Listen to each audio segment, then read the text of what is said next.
God's message is clear. It is religious men and women who have muddled it with their religious holidays and their high holy days and their foolish replacements. And Shabuah is the one that was pilfered from God, from his people, and converted into Pentecost to proclaim the goddamn origins of a reprehensible Christian church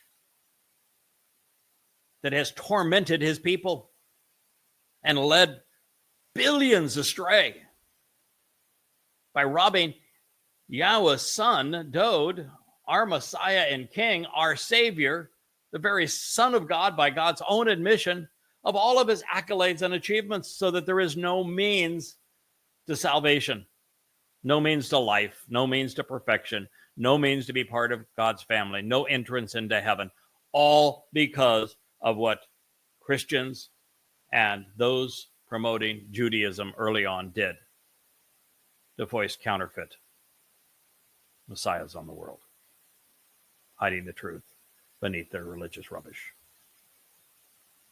Now, I know this is a lot. I've said this before. It's a lot for you to process. I'm coming at you very forcefully with tons of information, and almost everything I'm saying is contrary to what you've been told to believe. And that's why it is so important that you show a willingness to disassociate from politics and religion, to open your mind to the realization that these things have put you in a very precarious situation, particularly if you're Jewish, and that it's going to get essentially infinitely worse over these next 8 years.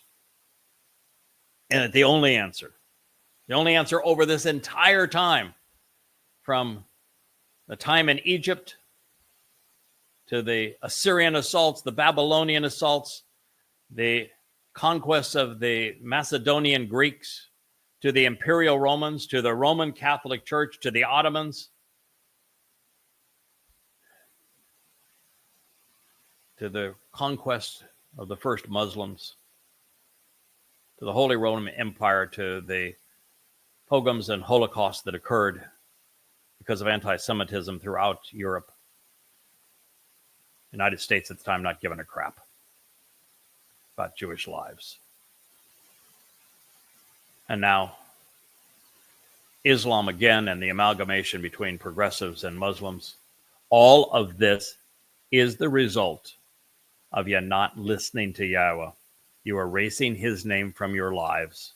You're not being part of the covenant. You're not attending and accepting the invitations to benefit from the Moed Mikre. All of this mess is because while God chose you, you have not chosen him.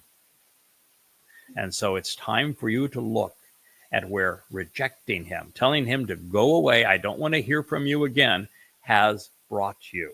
What you have endured since you uttered those words, and have only doubled down on their intent since that time by being religious instead of growing in the relationship. What has it brought to you? Israel.